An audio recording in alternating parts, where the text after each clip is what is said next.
So these videos are going to be more about corporate finance part. We have covered the three statements that comes in under the financial planning and analysis part.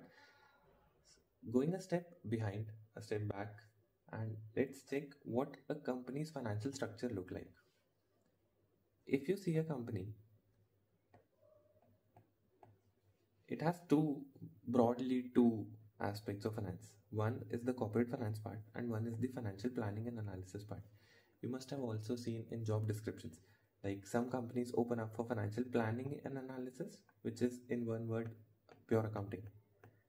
And the other is the corporate finance part, also known as treasury, but treasury is a relatively subset of corporate finance. So what comes under financial planning and analysis is the preparation and maintenance of three statements. What are the three statements?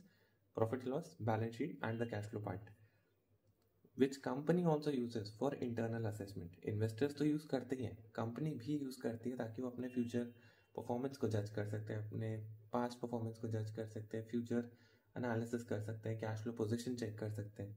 And what comes under the corporate finance part? Broadly तीन चीज़ें. पहला funding, दूसरा investing and तीसरा dividend से related decision making.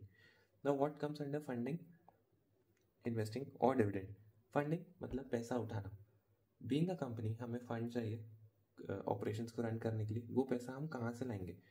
So in this we have to identify the most feasible source. What are the sources of finance? Sources could be two, either equity or debt.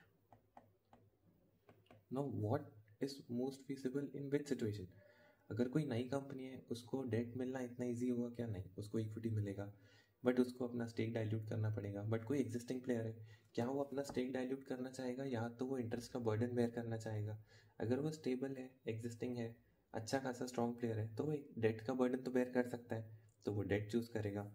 तो funding के अंदर ये सारे decisions आते हैं कि हमें डेट लेना है, इक्विटी लेना है, किस रेशियो में लेना है, कौन से सोर्स से लेना है, और क्वालिटेटिव एस्पेक्ट्स को भी कंसिडर करना है. अब हमने फंडिंग उठा ली, हमारे पास पैसे आ गए, अब उस पैसे को इन्वेस्ट भी तो करना है. इन्वेस्ट हम कहाँ करेंगे? बीइंग अ कंपनी हम एक प्रोजेक्ट में इन्वेस्ट करेंगे या एक वेंचर में इन्वेस्ट करेंगे. उस वेंचर में हम इन्वेस्ट करने के प्रोसेस को और उसकी फिजिबिलिटी चेक करने को बोलते हैं capital budgeting. We have capital and we have to budget it in the most feasible way, कि उससे जो रिटर्न आ रहा है, जो उसका नेट वैल्यू जनरेट हो रहा है, वो सबसे ज़्यादा मैक्सिमम हो. इसी में कॉन्सेप्ट्स आते हैं लाइक एनपीवी एंड आईआरआर, जो नेक्स्ट पार्ट में कवर होगा. देन हमने पैसे उठा भी लिए, हमने पैसे इन्वेस्ट भी कर लिए. इन्वेस्ट करके अज्यूम है कि हमने कुछ प्रॉफिटेबल किया होगा, हमारे पास प्रॉफिट जनरेट हुआ होगा. अब हमें उसे डिस्ट्रीब्यूट भी करना है. डिस्ट्रीब्यूट करना है, किस में करना है? शेयर होल्डर्स में कि डेट होल्डर्स में भी? डेट होल्डर्स का तो फिक्स्ड चार्ज बनता है, तो उनको तो डिसीजन मेकिंग में कन्वर्ट करने की ज़रूरत ही नहीं है, या डिसीजन मेकिंग में लाइक कंसिडर करने की ज़रूरत नहीं है. वाई? बिकॉज अगर मैंने 1 करोड़ का डेट उठाया एट से 5%, तो ये तो फिक्स है ना, ये तो देना ही है, तो इसके बारे में सोचना क्या? सोचना तो शेयर होल्डर्स के बारे में पड़ता है कि कितना हम डिविडेंड रखें, कितना हम रिटेन करें, कितना हम डिस्ट्रीब्यूट करें, और इससे मार्केट में क्या सिग्नल जाएगा. क्योंकि कुछ कंपनीज ऐसी होती हैं जिन्होंने आज तक कभी डिविडेंड नहीं दिया, लाइक डीमार्ट, एंड उनके इन्वेस्टर्स को स्टिल इतना फेथ है कि कंपनी के पास बेटर इन्वेस्टमेंट अपॉर्चुनिटीज हैं, that's why they are not redistributing their profits. And there are some companies जो डिविडेंड देती ही हैं, लाइक आईटी कंपनी और service companies. They are not very capital heavy. उनको पता है उनको प्रोजेक्ट से पैसा मिल जाएगा, एम्प्लॉयज़ का खर्चा निकल जाएगा, अच्छा खासा रिटेंशन हो जाएगा, तो क्यों रिटेन करके रखना है प्रॉफिट? हमारे पास कोई बहुत स्पेशल एक्सपेंशन अपॉर्चुनिटी भी नहीं है बीइंग अ सर्विस कंपनी, तो they frequently redistribute the dividend. Now what happens कि अगर एक कंपनी थी जिसने 1 2 3 4 5 ईयर्स तक डिविडेंड नहीं दिया, नो डिविडेंड, बट 6 ईयर से वो डिविडेंड थोड़ा थोड़ा देना स्टार्ट कर रही है, तो मार्केट में ये सिग्नल भी तो जा सकता है कि 5 साल तक इनके पास इन्वेस्टमेंट अपॉर्चुनिटीज थी, now they don't have any investment opportunities. तो ऐसा भी हो सकता है कि फ्यूचर में कंपनी की प्रॉफिटेबिलिटी कम हो जाए और कंपनी डाइवर्सिफाई नहीं कर रही है या कंपनी अपने ऊपर इन्वेस्ट नहीं कर रही है, तो investors can pull back their money.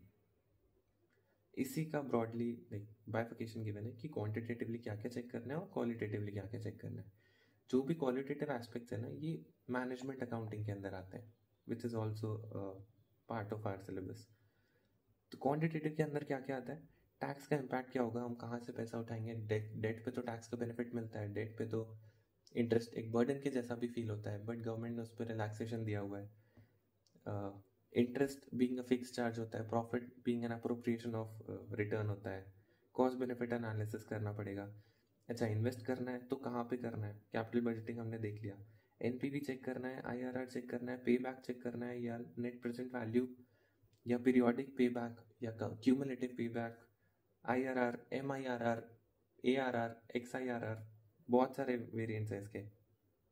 Then comes the retention ratio वाला पार्ट, तो ये था ना dividend distribution, this effects the retention ratio, कितना हमको रखना है, कितना हमको डिस्ट्रीब्यूट करना है। बिकॉज जब हम आगे जाके इक्विटी वैल्यूएशन देखेंगे तो इससे एक ग्रोथ रेट डिसाइड होता है, जहाँ पे रिटेंशन रेशियो का यूज़ होता है, तो वहाँ पे ये इम्पैक्ट डालता है, इसलिए it matters. And qualitative aspects में मैनेजर क्या सोचता है, मार्केट में क्या सिग्नल जाएगा, स्टेक होल्डर मैनेजमेंट कैसे करना है, प्रेजेंट वैल्यू, फ्यूचर वैल्यू कौन कैसे कैलकुलेट करेगा, और डिविडेंड डिसीजन का भी मार्केट में क्या इम्पैक्ट जाता है, एंड उससे हमारे स्टॉक प्राइस पे क्या इम्पैक्ट आता है। Because there is also in equity we have a method called dividend discounting model, जिसके थ्रू हम स्टॉक का वैल्यूएशन करते हैं। तो अगर कोई कंपनी है जो बहुत फ्रीक्वेंटली डिविडेंड दे रही है, उस पर तो ये मेथड लग जाएगा, पर कोई डिविडेंड दे ही नहीं रही तो कैसे लगेगा ये मॉडल। ये सब चीज़ें इम्पैक्ट करती है हमारे कॉर्पोरेट फाइनेंस रिलेटेड डिसीजंस को। So that was it about the overview part. It is broad overview of corporate finance, not the syllabus we are going to cover, because syllabus में बहुत सारी ऐसी चीज़ें जो इन सब में हेल्प करेंगे डायरेक्टली और इनडायरेक्टली, बट कॉर्पोरेट फाइनेंस के अंदर उनका कुछ स्पेशल रोल नहीं है, या इन ब्रॉड डिसीजंस के अंदर नहीं कंसिडर होता, which is called the time value of money. Time value of money तो सबसे ज़्यादा इंपॉर्टेंट है इसके लिए, कैपिटल बजटिंग के लिए, and from the perspective of investor to value bonds, to value stock. क्योंकि जब हम देखेंगे ना टाइम वैल्यू ऑफ मनी, तो उसमें कुछ सीरीज ऑफ कैश फ्लोज होते हैं जो कि पीरियोडिकली आ रहे होते हैं, उनको वैल्यू करना होता है एक पॉइंट ऑफ टाइम पे, which is called the present, and आज हम कितना देने को रेडी हैं for the series of cash flows. तो वहाँ पर टाइम वैल्यू ऑफ मनी बहुत काम आता है। That we will begin in the next part. Thank you.